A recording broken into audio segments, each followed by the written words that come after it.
Engineering 305. This is Chapter 8, Section 4, Deflection by Integration of Shear Force or Load Equations. And we're going to include with this an example problem 8-5. The course learning objectives remain the same. We're working with those load, shear, moment, slope, and deflection relationships, which are the integrals, in order to calculate the unknown quantities from what we're given. Those equations look like that.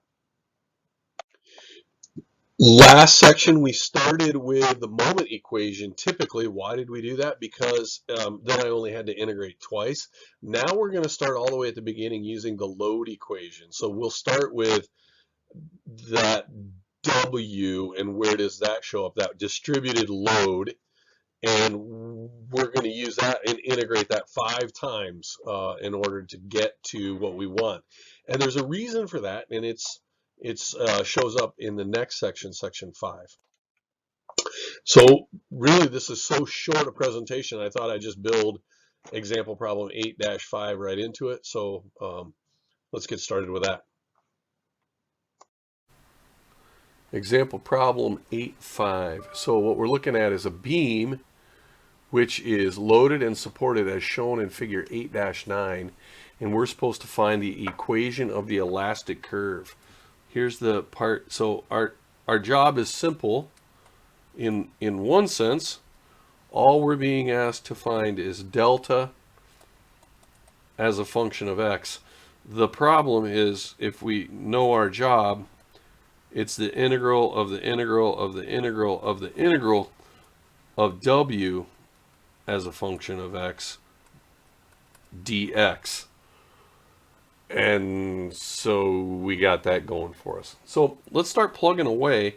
The nice thing about that is that w as a function of x is just minus w. We just have that constant minus w the whole way across.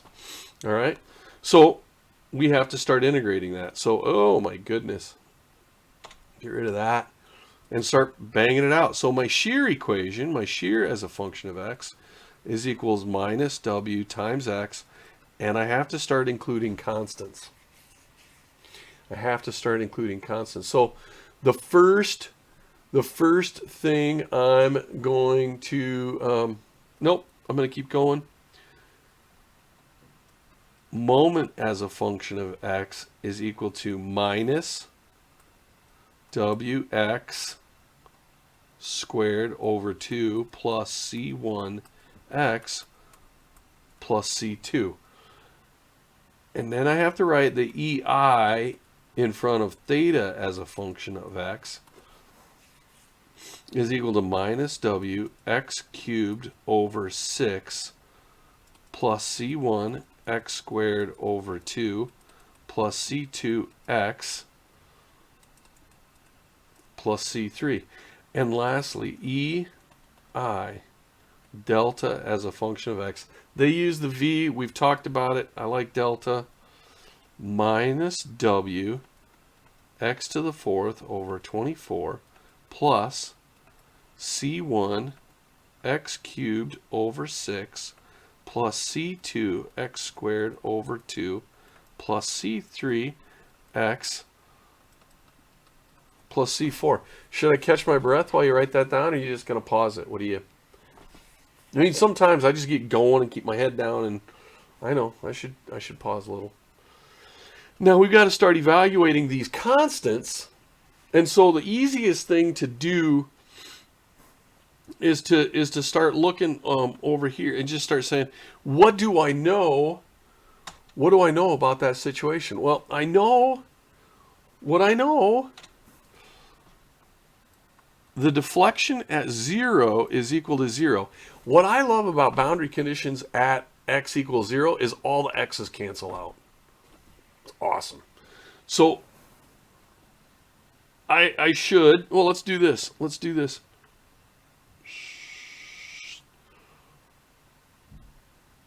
And then we're just going to, oh, I needed to copy.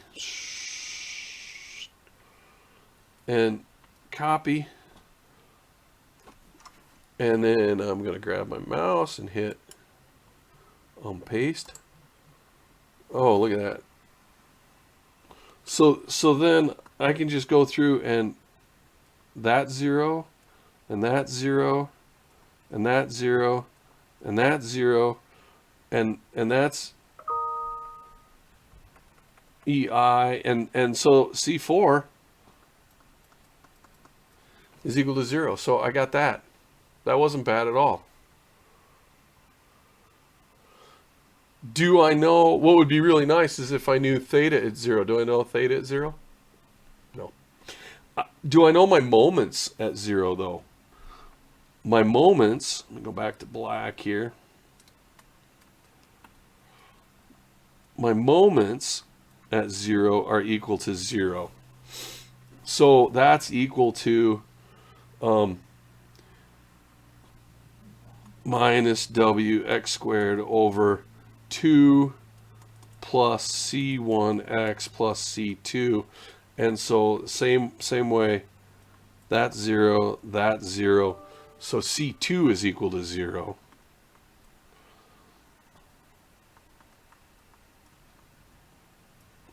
So now I can start pounding through. Actually, you can see that goes away, and that goes away, and that went away. And then I also knew C4, so that one went away. Do I know... what else do I know? What else do I know? Well, an easier one, the moments at L are equal to 0, are equal to minus wx squared over 2 plus c1x,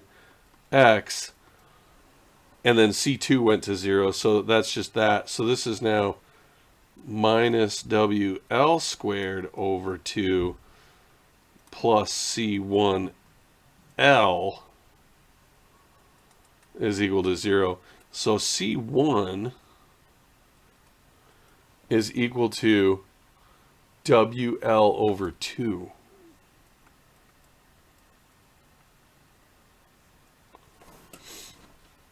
So I could start putting that in here, here, and here too.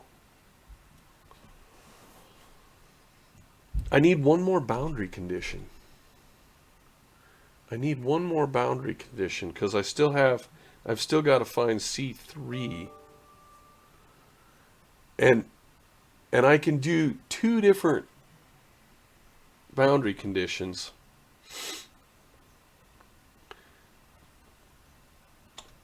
What do I know about that beam? Let me get this out of the way. What do I know about that beam? And one of the things I know about that beam is that it's pinned here and it deflects and it's pinned there, and in the middle it's symmetric. And if it's symmetric, that means that at theta, the slope at L over 2 is equal to 0. I've already used delta at 0 is equal to 0. I have one other in my back pocket, and that is delta at L is equal to 0. I could pick either one of those two. I could pick either one of those two. Sorry, I should add that there. All right. I'm going to go with delta at L is equal to 0. So that's going to be equal to 0 is equal to, and I'm just going to copy that equation, minus W L to the 4th over 24 plus, I know what C1 is, it's WL over 2 times L cubed over 6. C2, it was 0 plus C3 times L. That's all there is. So that gives me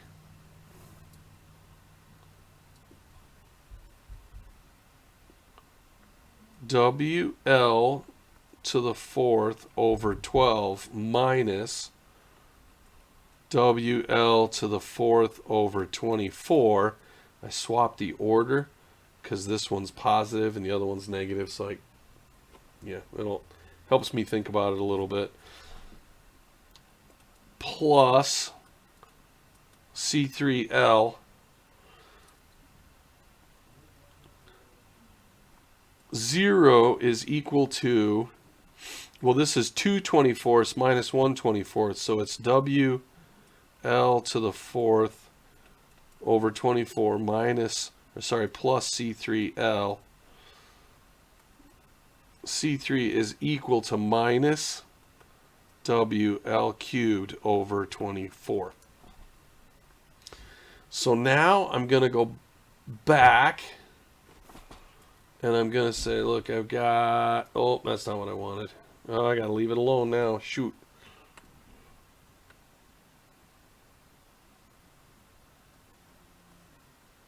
Copy that bugger.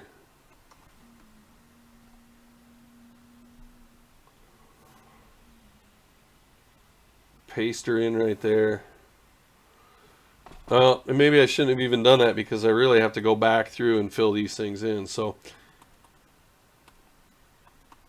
EI delta of x is equal to minus W x to the 4th over 24 plus C1, which I got to go back, is WL over 2, WL over 12 x cubed plus C2 went away, and so now I've got C3, which is, it's not a plus, it's a minus, minus WL cubed over 24 times x. There. So there's my equation. Now, I'm going to go grab the appropriate equation out of the back of the Appendix B, page 17, whatever, and we'll take a look. So hold on. Okay, a quick cut and paste later. And you can see that I've got minus written in a little different format. I'm going to rewrite, I'm going to pull a WX, a minus WX over 24, and then my EI is on the other side, but it's going to, that's the same, equals a minus WX over 24. And then what am I missing? I'm missing an x cubed. I'm missing, that would be 2 24ths. So that would be a 2LX squared. Well, yeah, you're seeing we get exactly what they have. And then a minus that x WL, so it's an L cubed. Yeah, it is. It's exactly that is what's that is what's that. So that's good. That's good. Ta-da! We did the problem correctly. And we have an expression for the deflection as a function of x. Now, what I didn't do, and I want to do, there's one extra part to this problem that I want to do, is we evaluated C3, right, using this boundary condition. And I want to go back and say, what would happen if we used the theta equation? So I want to say, what happens if we say theta at L over 2 is equal to 0? Okay, let's go back up, and we're going to do this in 2 steps. One, I got to copy that, and put it down here.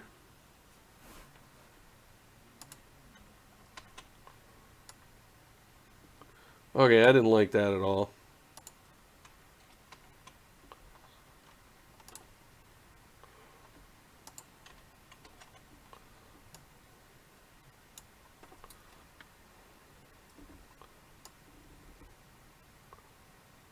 I'm going to set it just over here. And now I got to go get my constants because I've forgotten what they are. I've got C3 is minus WL cubed over 24.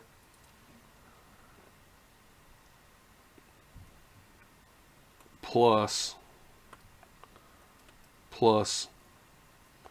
minus WL cubed over 24. And I had a C1 equal to WL over 2. WL over 2 x squared. And that, you know what, that's not right. That equation didn't copy right. I missed that x squared over 2, so this is really going to be over 4. Yikes. Over 4 plus, and then I've got in the front, my leading term is wx cubed over 6 is equal to e I theta. Oh, sorry. I know what C1 is. I don't know what C3 is. I do know what it is. It's, I guess what I'm doing is we're checking it, right? We're checking to make sure that when we put in this other boundary condition, we get the right answer. So at L over 2, 0 is equal to, okay, you ready? Minus WL cubed over 2 cubed is 8, so that's a 48, plus WL over 4 times L over 2 squared. That's going to give me an L squared over 4 plus C3. So it's not looking good to me. Maybe it is. So this is, I'm going to do it in 2 steps because I'm not thinking well. Minus WL cubed over 48 plus WL cubed over 16 plus C3. And that's going to be equal to, I'm going to multiply this by the 16 by 4. So it gives me a 4 minus 1 WL cubed over 48. Sorry, 4? No, 3. 4 times 16 is it's 3 times 16 gives me 48. So it's 3 minus 1 times WL cubed plus C3. And so that gives me 2 48ths, or equals WL cubed over 24 plus C3 equals 0, or C3 is equal to WL cubed over 24, and I got to put a minus, which, brrr, ding, yes. So either one of those boundary conditions gives me the same equation. Now, I wouldn't say that when you use L over 2, that's not really a boundary condition, but it is a condition on the system that we know. So it's a good thing. We now have, we've done what this problem asks. There is the second part of the problem, which is what's the maximum deflection of the beam? That's occurring at the middle where I have this slope. And I'm simply going to that's EI delta, and I'm going to lasso that little bugger. And I forgot to hit the copy. And so now I keep going all the way down here, and part B. Wow, put it way over there for no apparent reason.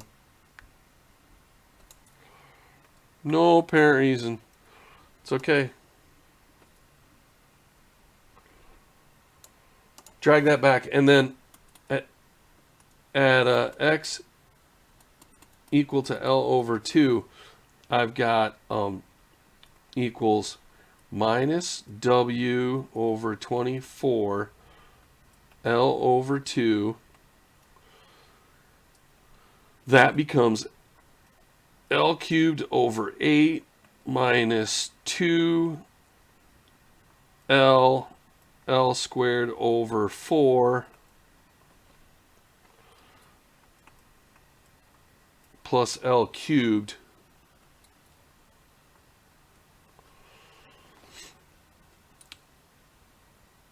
So I guess we'll put this all into eighths. So this is minus W over 24 L over 2. Okay, that's still a mess. Times, well, the L cubes all come outside. There's an L cubed. Yeah, this is an L cubed. So this is just going to become L to the 4th. And then it's 1/8 minus 2/4, which is 4/8, plus 8/8. So that's 9/8 minus 4/8, so it's 5/8 equals 5/8 times 1/48 WL to the 4th, which is equal to 5 over 8 times 48. Well, that'd be 320 plus 64. That's going to be 384.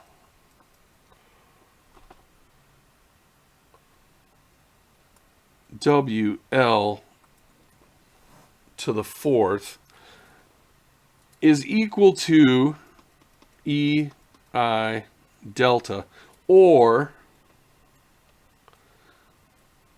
delta max is equal to 5 384ths omega WL to the 4th over EI. Now, is that right? Is that a good answer? Do I get to circle it in rainbow colors? Absolutely. But let's go show it.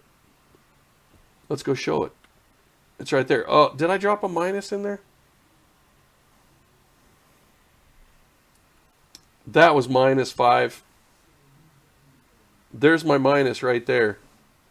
And yes, I dropped it. It should have been 5/8 times.